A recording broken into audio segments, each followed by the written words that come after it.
So hello everyone, good evening. Praneet Mishra this side. Actually मेरे बहुत सारे स्टूडेंट्स हैं क्लास 9 से क्लास 10th में गए हैं। उनकी क्वेरी आ रही थी कि सर क्लास 10th में हम लोग second chapter say that is polynomial कहीं ना कहीं हम लोग को क्वाड्रेटिक इक्वेशंस में मिडिल टर्म स्प्लिटिंग का बहुत ज़्यादा यूज़ है, तो प्लीज़ थोड़ा सा उसके बारे में बताइए। तो मैं आपको इस वीडियो के माध्यम से क्वाड्रेटिक इक्वेशंस के बारे में भी बताऊंगा।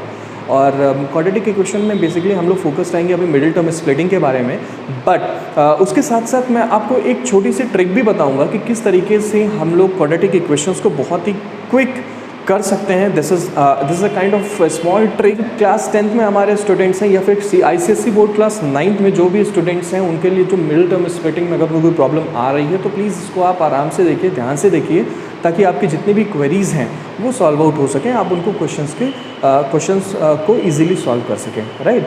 सो क्वाड्रेटिक इक्वेशंस के अगर मैं बारे में आपसे बात करूँ, हमारे क्वाड्रेटिक इक्वेशंस हैं उनका अगर मैं जनरल फार्मूला डिफाइन करूँगा तो जनरल फार्मूला में if I see a quadratic equation then ax² plus bx plus c is equal to 0 is the general formula for the quadratic equations, जहाँ पे x² का कोफिशिएंट है हमारा a और x का कोफिशिएंट है हमारा b और हमारा c तो कांस्टेंट ही है, राइट। सो कहीं ना कहीं अगर मैं किसी क्वाड्रेटिक इक्वेशन को सॉल्व कर रहा हूँ तो हमें उसकी जनरल फार्मूला या फिर जनरल इक्वेशन पता होना बहुत ज़्यादा ज़रूरी होता है, राइट। सो अब मैं जो आपको बताने जा रहा हूँ उसमें मैं आपको ये बताऊँगा कि हम लोग मिडिल टर्म स्प्लिटिंग से कैसे किसी क्वेश्चन को सॉल्व करते हैं।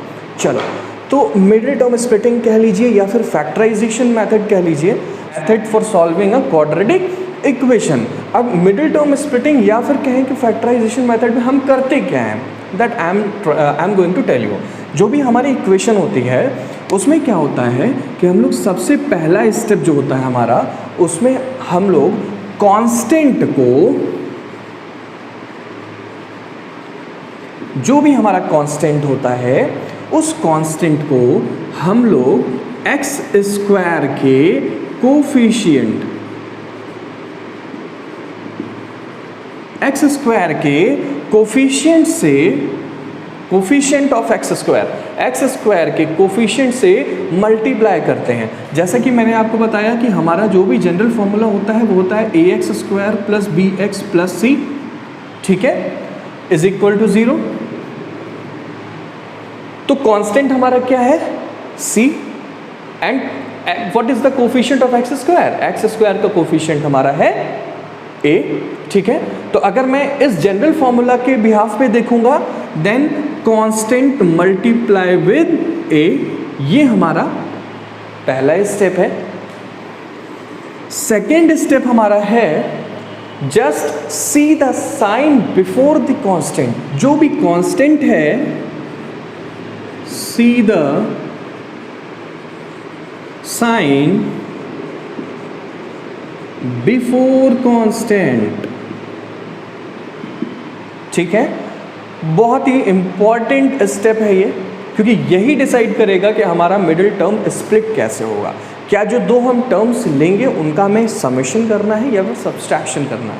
This step is very much important to recognise, right. First step, constant multiplied with the coefficient of x²। Second step is you have to see the sign before the constant, right. Now third step, simple, यहाँ दो step तो हमने कर लिया।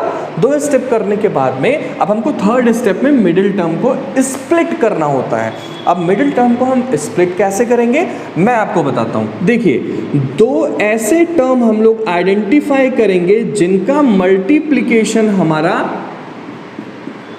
ये वाला number होगा, ठीक है, जिनका मल्टीप्लिकेशन हमारा ये वाला नंबर होगा।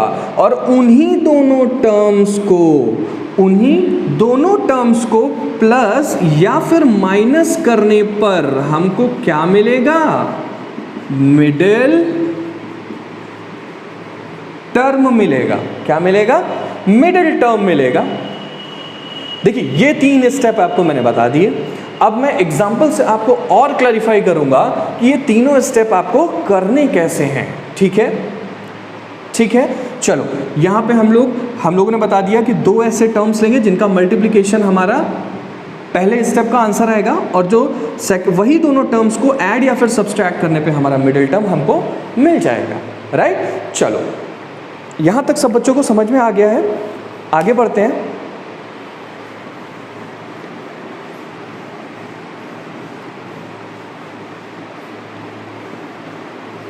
चलो ठीक है। सो स्टूडेंट्स, अब हम लोग क्या करेंगे, हम लोग एक एग्जाम्पल से इस क्वेश्चन को सॉल्व करने की कोशिश करेंगे और अपने जो स्टेप्स हैं उनको रिकॉग्नाइज करने की कोशिश करेंगे कि हमने इससे पहले कौन से स्टेप्स को सीखा है और क्या हम उन स्टेप्स को इस पर इम्प्लीमेंट कर पा रहे हैं या नहीं कर पा रहे हैं। ठीक है, चलो दिखते हैं हम लोग फिर। 6x, एक क्वेश्चन लेते हैं, ठीक है। Question is 6x square minus x minus 2 equal to 0। हाँ, 6x square minus X minus 2 equal to 0।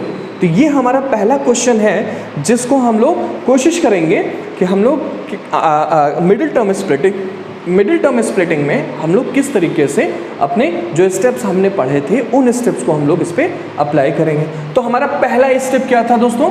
हमारा पहला स्टूडेंट था बच्चों कि हमें क्या करना था, we have to multiply the constant with the coefficient of X square.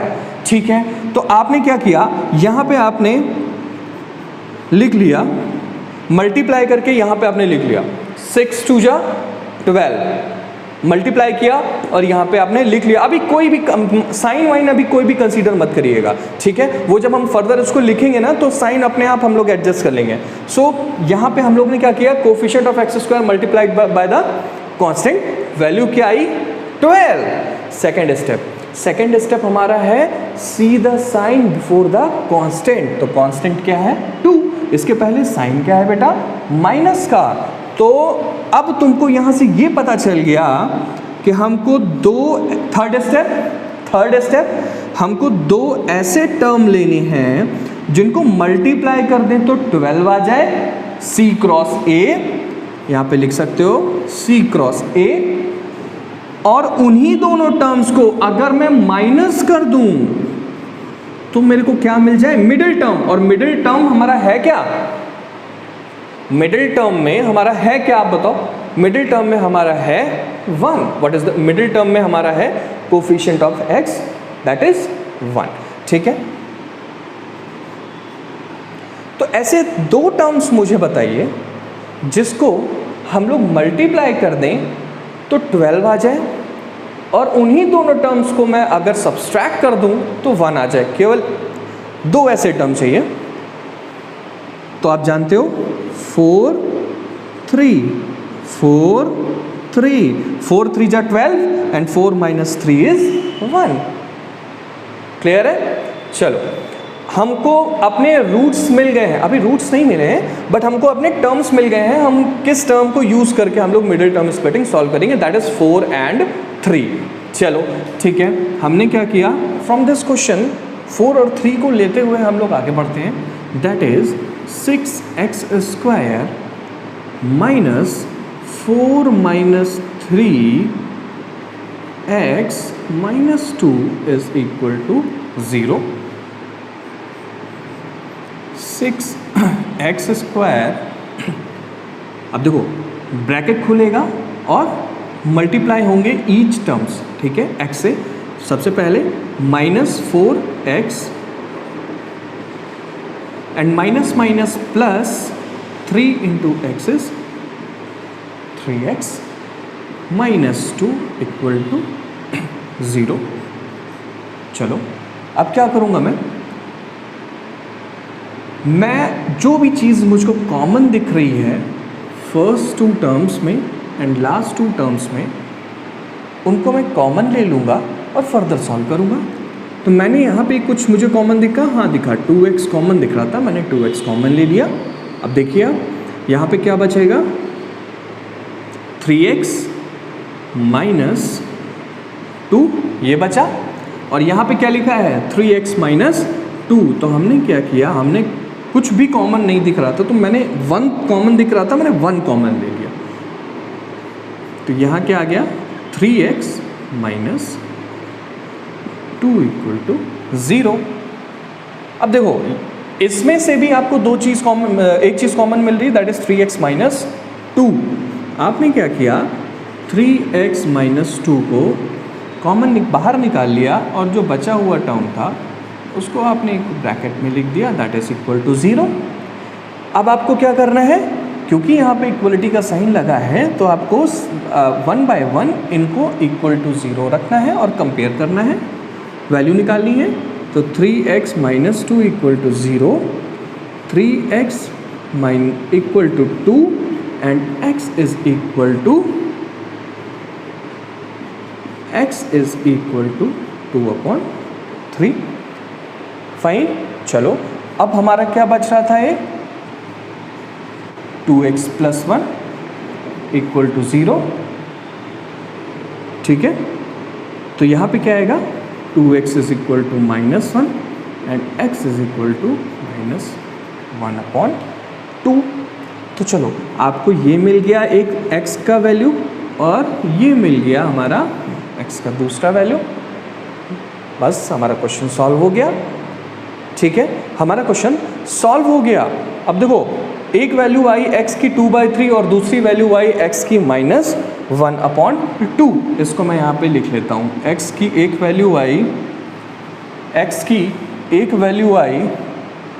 2/3 और दूसरी वैल्यू आई -1/2। मैंने यहाँ पे इसलिए लिखा है ताकि जब मैं ट्रिक समझाऊंगा और इस क्वेश्चन को अप्लाई करूँगा तो आंसर सेम आता है या नहीं आता है ये देखने के लिए आपको ईजी रहेगा, right. So this is the basic rule that you have to follow for factorisation method, या फिर यूँ कहें कि quadratic equation by middle term splitting. ठीक, चलो एक क्वेश्चन और लेते हैं और उसके बाद फिर जो है हम लोग ट्रिक पे चलते हैं। जो भी हमारी ट्रिक है करते हैं वो है 6x square minus 31x plus 40 is equal to 0। Simple method.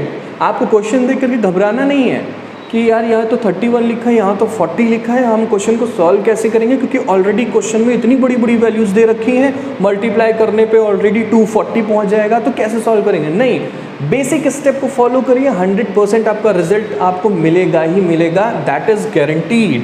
पहला स्टेप क्या है, मल्टीप्लिकेशन। कांस्टेंट को मल्टीप्लाई करेंगे एक्स स्क्वायर के कोफिशिएंट से, रिजल्ट आएगा 240। ठीक है, दूसरा step check the sign before the constant and the sign before the constant is plus. तो जो दो टर्म्स होंगे उनको प्लस करने पे कितना आना चाहिए, मिडिल टर्म हमारा कितना है 31। ठीक है, मल्टीप्लाई करने पे 240 आना चाहिए, मिडिल टर्म में ऐड करने पे 31 आना चाहिए। ऐसे कौन से दो टर्म्स हैं आप लोग कैलकुलेट करिएगा, नहीं आता है तो प्राइम फैक्टराइजेशन कर लीजिएगा, वहाँ से आपको ईजी हो जाएगा। ठीक है, कोशिश करिए। 16 × 15 होता है और 16 + 15 भी होता है 31। 16 × 15 होता है 240 एंड 16 + 15 होता है हमारा 31। अब इसको हम लोग इस क्वेश्चन पे अप्लाई करते हैं। 6x square minus 16 + 15x + 40 is equal to 0। 6x square minus 16x minus 15x + 40 equal to 0। Plus minus होता है और 15 × x 15x होता है। यहाँ से कुछ कॉमन मिल रहा है दोस्त, क्या मिल रहा है, 2 कॉमन मिल रहा है और x कॉमन मिल रहा है। बचा क्या है यहाँ पे 3x, यहाँ पे क्या बच रहा है हमारा 8। ठीक है, चलो यहाँ पे कुछ कॉमन मिल रहा है 5 मिल रहा है कॉमन, तो ठीक है 5 ले लेते हैं। माइनस के साइन के साथ 5 ले लिया, जैसे लिया तो यहाँ पे क्या आया 3x माइनस 8 इक्वल टू 0। अब देखो जैसे ही इस ब्रैकेट को हम लोग ओपन करेंगे माइनस प्लस हो जाएगा और 8 × 5 = 40 हो जाएगा। ठीक है, चलो आगे बढ़े। अब मैंने क्या किया, दोनों में कुछ कॉमन मिल रहा था गुरु, क्या मिल रहा था 3x माइनस 8 और यहाँ क्या बच रहा था 2x minus 5। Equal to 0, compare करा, कंपेयर करने पे 3x माइनस 8 इक्वल टू 0 आ रहा था, और इसको सॉल्व करेंगे फर्दर तो कितना आएगा, 8/3 आएगा, और इसको सॉल्व करेंगे फर्दर तो 2x माइनस 5 इक्वल टू 0 आ रहा था, इसको फर्दर सॉल्व करेंगे तो कितना आ रहा था, 5/2 आ रहा था। चलो बहुत ही सिंपल, सॉल्व भी हो गया, हमको ये भी पता चल गया कि जो हमने 3 स्टेप्स अपने पढ़े थे वही 3 स्टेप्स हमको फॉलो करने हैं। अब हम लोग पढ़ते हैं ये ट्रिक है क्या, इसी क्वेश्चन से स्टार्ट कर देते हैं। ठीक है, देखो बेसिकली क्या है ना, ये एक टेबल है, ठीक है, और टेबल में आपके जो ये साइंस बने हैं, ये फर्स्ट साइन है ये वाला, और ये जो सेकंड साइन है वो ये वाला है। ठीक है, इस इक्वेशन में एक माइनस है एक प्लस है, इसका मतलब फर्स्ट साइन माइनस है और सेकंड साइन प्लस में। अगर यहाँ पे प्लस होता यहाँ भी प्लस होता तो दोनों प्लस प्लस हो जाते, अगर यहाँ पे प्लस होता यहाँ माइनस होता तो मतलब यहाँ प्लस हो जाता यहाँ पे माइनस हो जाता। मतलब ये वाला फर्स्ट साइन है, ये वाला सेकंड साइन है, ये हमारा स्मॉलर रूट है, ये हमारा बिगर रूट है। मतलब एक दो रूट्स आएंगे ना, एक रूट आएगा जो छोटा होगा, एक रूट आएगा या बड़ा होगा। ठीक है, तो अगर रूट छोटा होगा तो साइन ये वाला लगेगा, और अगर रूट बड़ा होगा तो साइन ये वाला लगेगा। इसी क्वेश्चन से सॉल्व करते हैं, इसी क्वेश्चन से हम लोग सॉल्व करने की कोशिश करते हैं। देखो इस क्वेश्चन में क्या है ना, इस क्वेश्चन में आपको दिमाग लगाना तो पड़ेगा, बिल्कुल पड़ेगा आपको दिमाग लगाना, लेकिन क्या है ना कि आपका जो टाइम है सॉल्व करने का वो बहुत रिड्यूस हो जाता है। कैसे हो जाता है मैं आपको बताता हूँ। देखिए माइनस और प्लस आपके दिमाग में स्ट्राइक किया, माइनस प्लस दोनों जो रूट्स आएंगे वो क्या होंगे, पॉजिटिव होंगे। पहली चीज, जो दोनों रूट्स आएंगे वो क्या होंगे, हमारे पॉजिटिव होंगे। यानी कि अगर मैं इस तरह की कोई भी इक्वेशन आती है उसमें माइनस और प्लस का साइन लगा होता है, तो जो रूट्स आएंगे हमारे वो दोनों हमारे क्या आएंगे, पॉजिटिव आएंगे। इतना हमको दिमाग अपने रखना है। ठीक है, कि हमारे माइनस और प्लस होगा तो दोनों ही प्लस में आएंगे। चलो अब आगे बढ़ते हैं। मैंने आपको यहाँ पे सॉल्व करके पहले ही बता दिया है, तो हमें रूट्स, हमें जो बेसिक टर्म्स हैं उनको तो निकालना ही पड़ेगा। ठीक है, अब बेसिक टर्म्स में क्या है, इनको मल्टीप्लाई किया, मल्टीप्लाई करने पे हमारे पास रिजल्ट निकल कर क्या आया कि 16 × 15 क्या होता है, 240 होता है, और 16 + 15 क्या होता है, 31 होता है। तो हमको ये पता चल गया कि कहीं ना कहीं हमें डील किससे करना है, 16 और 15 से डील करना है। ठीक है, तो हमने क्या किया, हमने 16 लिखा और 15 लिखा, जो भी हमारा x² का कोफिशिएंट है उससे डिवाइड कर दिया। क्या आया आंसर, 2 से करेंगे तो 8 आएगा, 2 से करेंगे 3 आएगा, 3 से करेंगे 5 आएगा, 3 से करेंगे 2 आएगा। क्या ये वही आंसर है जो आपने प्रीवियसली सॉल्व करके क्वेश्चन निकाला था? जी हाँ, अभी आपने प्रीवियसली अभी यही क्वेश्चन आपने सॉल्व किया था, फैक्टराइजेशन मेथड से पूरे प्रॉपर स्टेप्स लगाए थे, और आपने उतने स्टेप्स करने के बाद ये रिजल्ट आपको मिला था, राइट। लेकिन अभी इसको करने के बाद में आपको फाइनली पता क्या है कि अगर प्लस माइनस है तो दोनों ही हमारे रूट्स होंगे पॉजिटिव। तो आपको ये ध्यान नहीं देना है कि इसमें छोटा बड़ा कौन सा है, आपको ये ध्यान ही नहीं देना है कि इसमें छोटा बड़ा कौन सा है। लेकिन हाँ, अगर ये थोड़ा सा साइन चेंज हो जाते तो आपको तुरंत आप इतना स्टेप करने के बाद में आपको इनमें छोटा बड़ा भी देखना पड़ता कि भाई छोटा कौन है बड़ा कौन है, ताकि मैं अपने साइन को एडजस्ट कर पाऊँ। लेट्स से कि अगर कुछ उसमें साइन में थोड़ा सा चेंज होता और हमें छोटा भी देखना है बड़ा भी देखना है, तो कैसे करेंगे? इसका रिजल्ट आएगा कितना, 2.5। इसका रिजल्ट कितना आएगा, ऑलमोस्ट 3 × 2 = 6, 2.6 के आसपास। बड़ा कौन सा है, ये बड़ा है या ये बड़ा है? ये बड़ा है, ये बड़ा है, ये छोटा है, बस सिंपल। ये बड़ा है, ये छोटा है। और आपको रिफाइन वे में बताऊं, इन दोनों का एलसीएम लेते, 3 × 2 = 6, मल्टीप्लाई कर देते 6 को, तो 8/3 × 6 होता, तो यहाँ पे आंसर आता 16। 8 × 2 = 16, अगर ये 6 से मल्टीप्लाई होता तो 3 × 3 को हम लोग 6 को हम लोग 3 से काटते 2 आता, 8 × 2 = 16, ये रिजल्ट 16 आता। और यहाँ पे जब हम लोग 3 से करते तो 6 से करते हैं मल्टीप्लाई, तो यहाँ पे रिजल्ट आता 3 और 5 × 3 = 15। तो 16 बड़ा है या 15 बड़ा है? 16 बड़ा है ना, इसलिए हम लोग क्या करेंगे, 6, ये टर्म हमारा बड़ा होता है, ये छोटा होता, तो अकॉर्डिंगली हम लोग साइन को एडजस्ट कर देते हैं। ठीक है, चलो अब वो वाला क्वेश्चन भी कर लेते हैं जो इससे पहले था, क्योंकि उसमें साइन का एडजस्टमेंट है कहीं ना कहीं, उसको भी देख लेते हैं। ठीक है, हाँ एक चीज़ हमेशा याद रखिएगा कि जो भी आपने ये टर्म्स निकाले थे, जो भी आपने टर्म्स निकाले उनको आपको कांस्टेंट x² के कोफिशिएंट से डिवाइड करना ही करना है, ये आपका बहुत इंपॉर्टेंट है, वरना आपका आंसर गलत आ जाएगा। ठीक है, चलो।